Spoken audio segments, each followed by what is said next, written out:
Listrik dihasilkan di seluruh dunia menggunakan sistem termodinamika besar, seperti yang digambarkan di sini. Tujuan dari sistem ini adalah untuk mengubah panas yang dilepaskan oleh pembakaran bahan bakar menjadi kerja mekanis yang dapat menggerakkan generator listrik. Hal ini dilakukan dengan memanfaatkan perubahan pada properties air yang bersirkulasi di antara bagian-bagian peralatan, ketika air mengalami perubahan fase cair dan uap.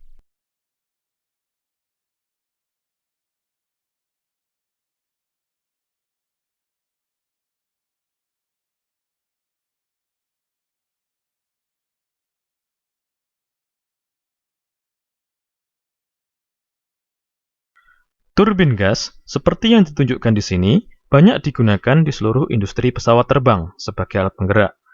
Turbin juga digunakan untuk menggerakkan peralatan darat skala besar tertentu, serta peralatan stasioner seperti generator listrik.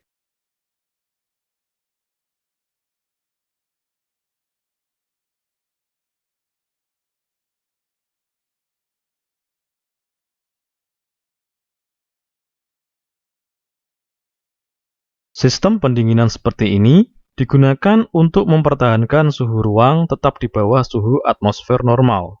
Sistem ini juga digunakan dalam proses industri untuk pendinginan bahan pada suhu rendah.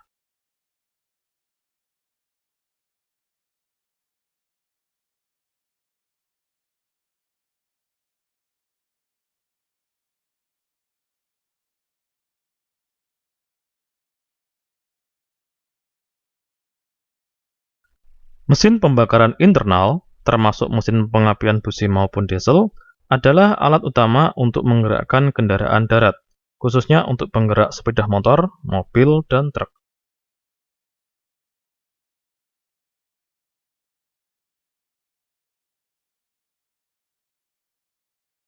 Besaran fisik tertentu tidak memiliki definisi, namun kita semua memiliki pemahaman yang sangat jelas tentang apa maksudnya. Kita semua tahu apa itu jarak, massa, dan waktu. Tetapi mungkin kita akan kesulitan mengungkapkan konsep-konsep tersebut dalam kalimat operasional.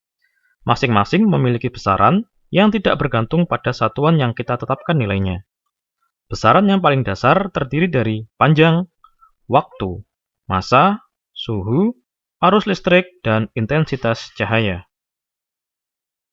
Konsep besaran akan tetap sama, terlepas dari satuan yang digunakan untuk mendeskripsikan besaran tersebut.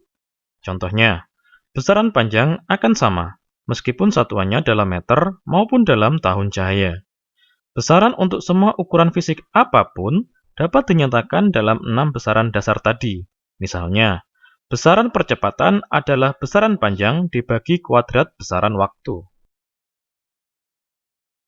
Besaran-besaran dapat dikelompokkan dan dibatalkan satu sama lain, seperti halnya angka dapat dikali dan dibagi.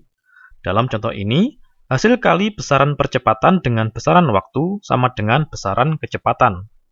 Semua persamaan yang melibatkan ukuran fisik harus konsisten secara besaran, yaitu setiap persamaan tunggal terakhir harus memiliki besaran yang sama dengan komponen-komponen lainnya.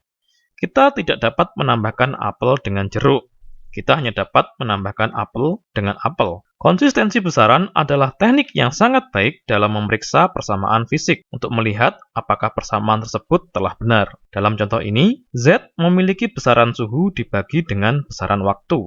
X memiliki besaran suhu, dan Y memiliki kuadrat besaran waktu. Agar persamaan ini benar secara besaran, besaran A harus merupakan kebalikan dari besaran waktu, dan besaran B harus merupakan hasil kali dari besaran suhu dan waktu.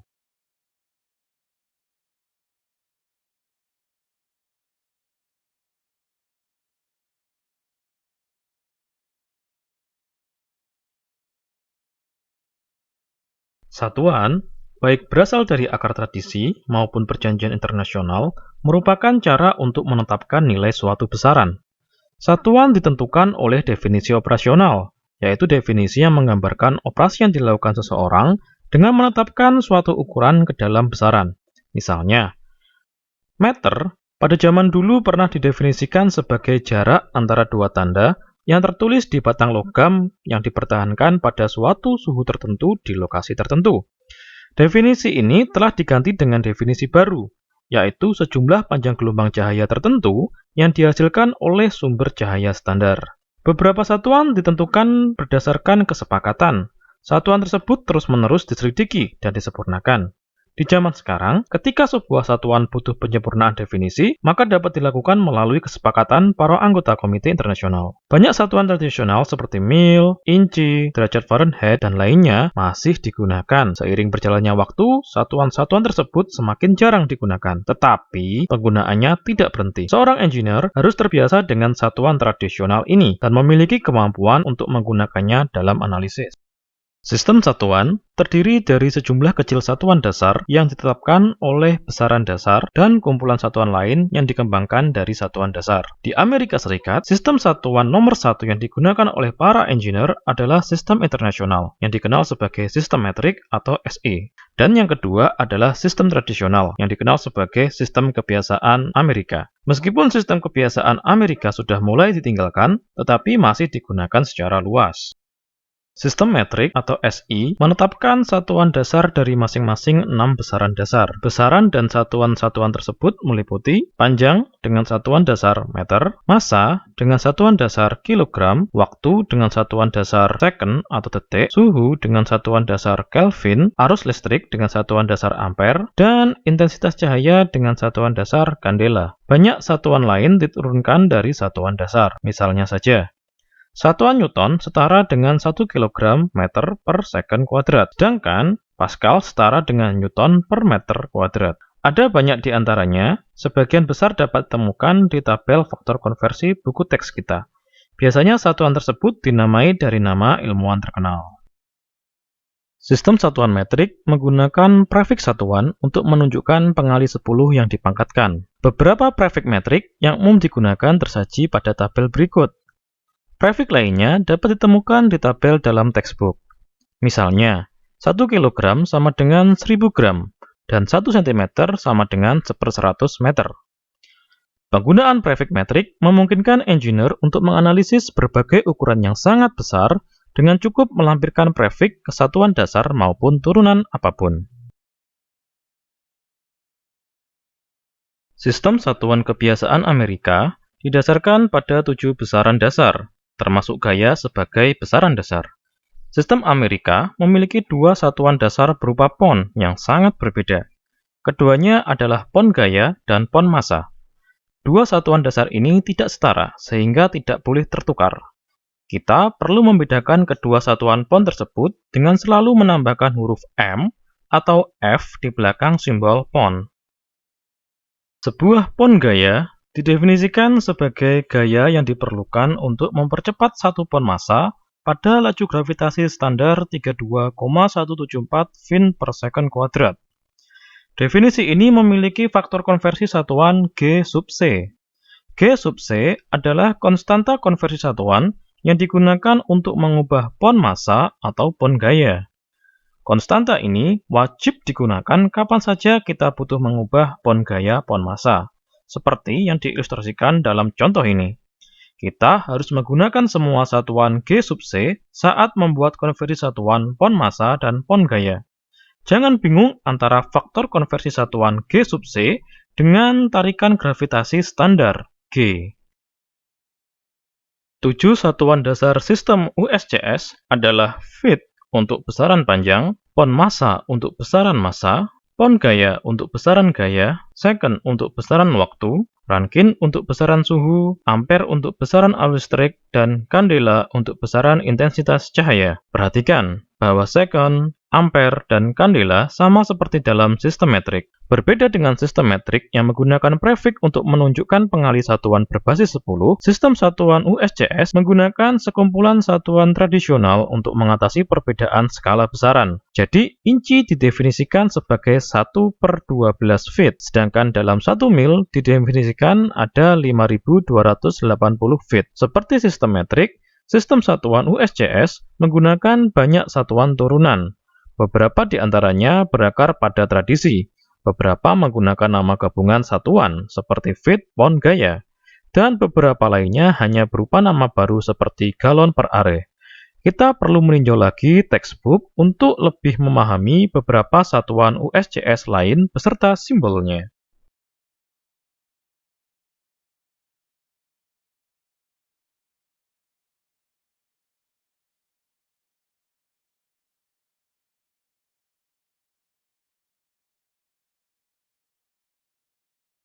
Seorang engineer dalam karirnya akan mengalami situasi harus menggunakan dua satuan sistem yang berbeda, metrik dan USCS, serta satuan-satuannya. Pekerjaan ini akan banyak terbantu dengan memakai tabel konversi satuan, seperti yang ada dalam textbook. Setiap tabel konversi satuan selalu dapat diatur ulang sehingga rule of one dapat diterapkan. Rule ini menyatakan bahwa kita dapat mengalihkan atau membagi apapun dengan satu dan tidak mengubah nilainya. Saat menerapkan rule of one, pengalihan dan pembagian akan sama seperti bilangan matematika lainnya, namun dengan satu pengecualian. Hal ini tidak berlaku pada satuan suhu dan akan kita bahas nanti. Persamaan konversi satuan dapat diubah dalam bentuk rule of one dengan membagi kedua ruas persamaan dengan faktor konversi yang ada di sisi kiri rule of one. Setiap ukuran dapat dikonversi satuannya dengan mengalihkan atau membaginya menggunakan hasil dari rule of one. Kita mungkin perlu untuk mengalih atau membagi nilai dari satuan awal kita dengan beberapa faktor sekaligus untuk memperoleh satuan yang diinginkan.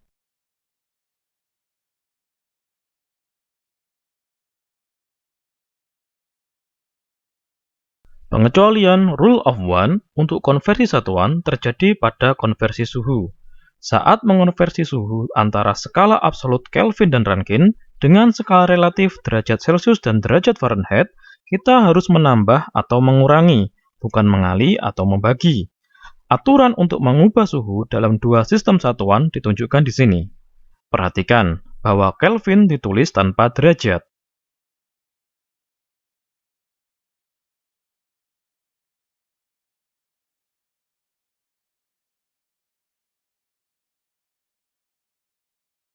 Semua ukuran dalam persamaan apapun harus memiliki satuan yang konsisten, seperti halnya besaran juga harus konsisten. Pepatah lama yang mengatakan bahwa kita tidak dapat menambahkan apel dengan jeruk, kita hanya bisa menambahkan apel dengan apel, berlaku juga untuk satuan. Sama halnya untuk besaran. Satuan yang dihasilkan dari beberapa operasi matematika yang lebih umum tersaji berikut.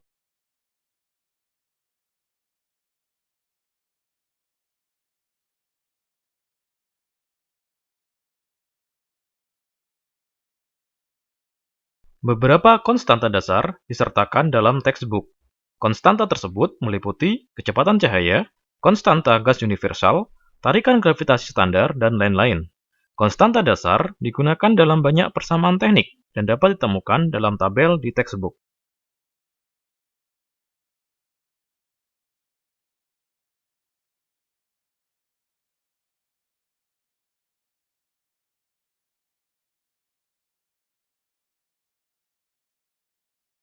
Langkah pertama dalam analisis termodinamika adalah pemilihan sistem. Ada beberapa jenis sistem yang berbeda. Prosedur analisis dan persamaan yang akan digunakan akan berbeda untuk berbagai jenis sistem.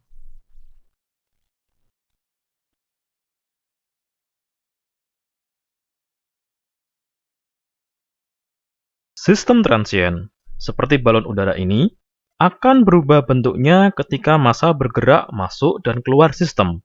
Saat hal tersebut terjadi, massa yang terkandung dalam sistem berubah seiring berjalannya waktu.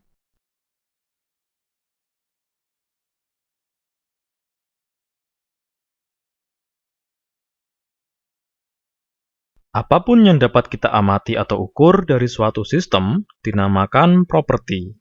Kita selalu dapat membentuk properti baru dengan menggabungkan properti lain dalam berbagai cara. Properti dapat dibagi menjadi properti ekstensif yang nilainya bergantung pada ukuran sistem dan properti intensif yang nilainya tidak bergantung pada ukuran sistem. Properti khusus adalah perbandingan antara properti ekstensif sistem seperti volume dengan jumlah massa yang terkandung dalam sistem. Properti khusus merupakan padanan intensif dari properti ekstensif sistem. Massa adalah sifat sistem yang menyebabkan sistem melawan percepatan. Massa bukanlah berat. Berat adalah gaya yang dihasilkan oleh tarikan gravitasi. Skala massa relatif yang biasa digunakan oleh ahli kimia dan lainnya adalah massa molar. Massa dan massa molar saling terhubung dengan berat molekul. Volume adalah jumlah ruang yang terdapat dalam sistem. Nilainya dapat dihitung dengan menggunakan sistem geometri atau diukur menggunakan instrumen.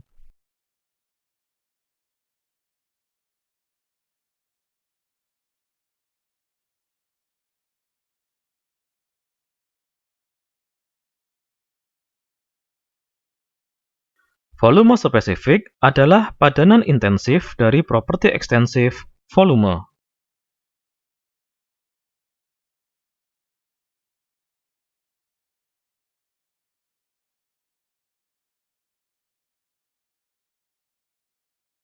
Massa jenis densitas adalah banyaknya massa yang terkandung dalam sistem dibagi dengan volume sistem. Densitas juga merupakan kebalikan dari volume spesifik sistem.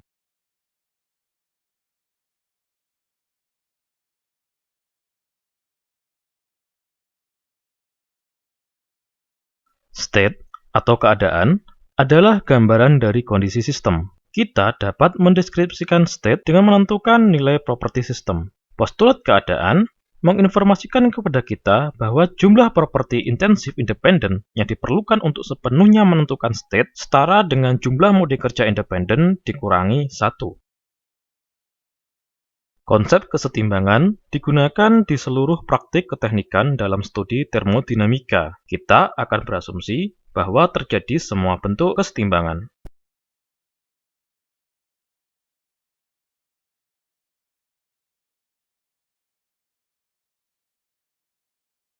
Ketika sebuah sistem berada dalam kesetimbangan kuasi, sistem sangat mendekati kesetimbangan, sehingga kita dapat menganggapnya dalam kesetimbangan penuh dengan tingkat akurasi yang masih dapat diterima. Ketika suatu sistem mengalami perubahan, sistem akan melalui serangkaian kesetimbangan yang merupakan keadaan kesetimbangan kuasi. Serangkaian keadaan ini disebut proses.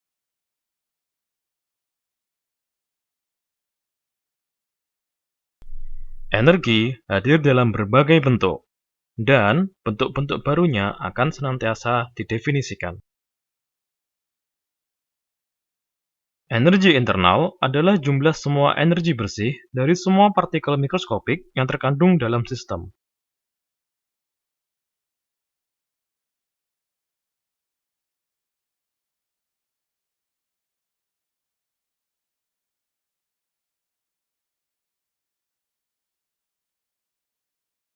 Untuk menentukan energi internal suatu zat yang terkandung dalam sistem, kita memerlukan setidaknya dua properti independen agar berhasil dalam menggunakan persamaan, tabel, maupun grafik energi internal.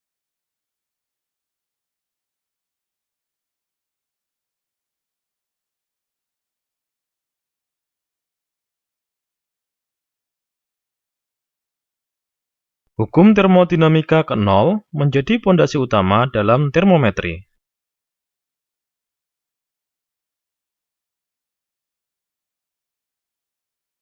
Aturan berikut dapat digunakan untuk mengkonversi 4 skala suhu dalam studi termodinamika.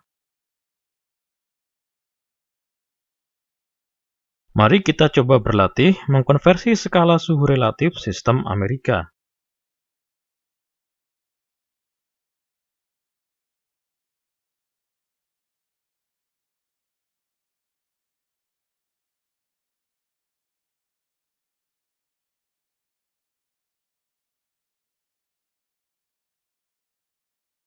Mari kita coba berlatih mengkonversi skala suhu relatif sistem SI.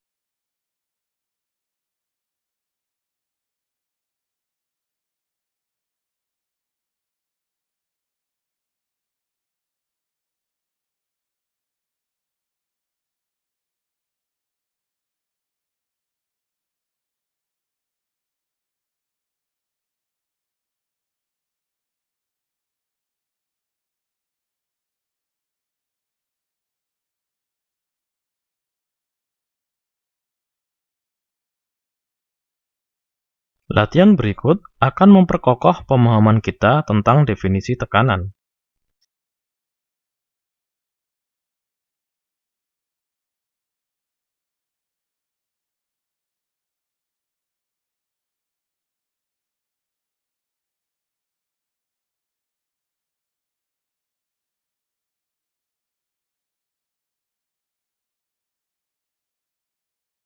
Tekanan umum dikaitkan dengan alat ukur pressure gauge, seperti pengukur ban yang biasanya menunjukkan tekanan 0 saat terpapar udara atmosfer.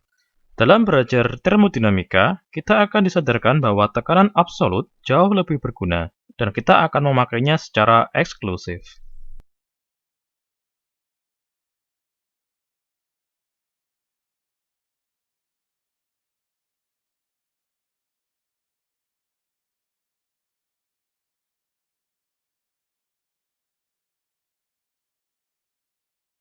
Tekanan hidrostatis adalah tekanan yang disebabkan oleh berat fluida di atas titik pengukuran tekanan.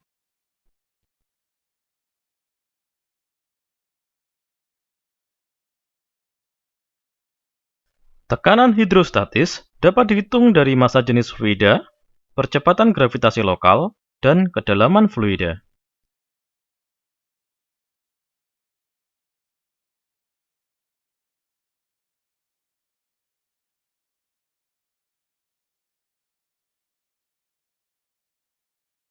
Tekanan hidrostatis hanya berubah ketika sesuatu bergerak naik turun dalam fluida. Nilainya tidak akan berubah ketika sesuatu bergerak secara horizontal dalam fluida.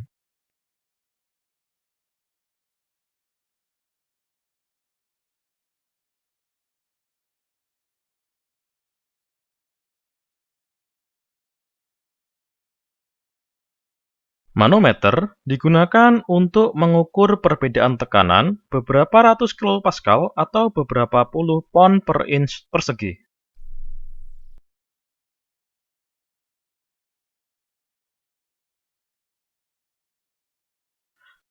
Mari kita amati di sini tinggi operasi manometer dengan memasukkan tekanan kurang dari 40 kilopascal ke dalam kotak entry data berikut.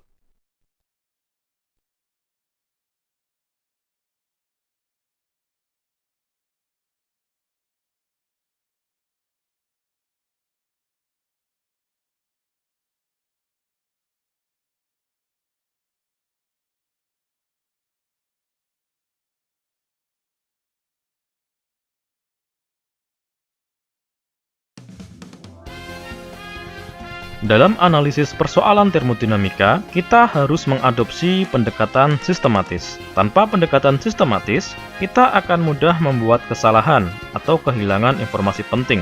Solusi dari kasus termodinamika seringkali bak bekerja melintasi labirin. Langkah pertama, kemukakan masalah dengan jelas.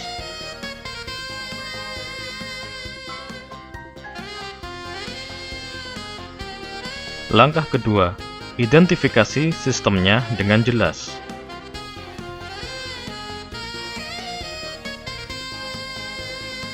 Langkah ketiga, temukan dan buat daftar informasi yang tersedia.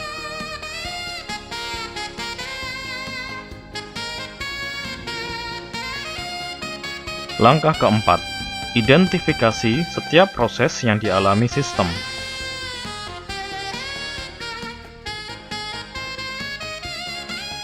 Langkah kelima, buat daftar kondisi dan asumsi masalah. Langkah keenam, terapkan semua prinsip dan persamaan yang terkait ke sistem. Langkah ketujuh, buat diagram proses jika diperlukan. Langkah kedelapan, cari data properti yang diperlukan dan lanjutkan dengan penyelesaian masalah.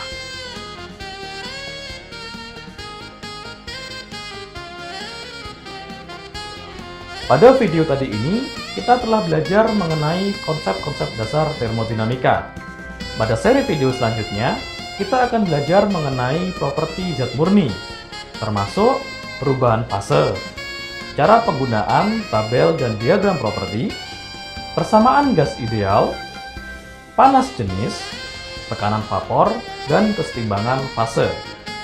Sampai jumpa di video selanjutnya.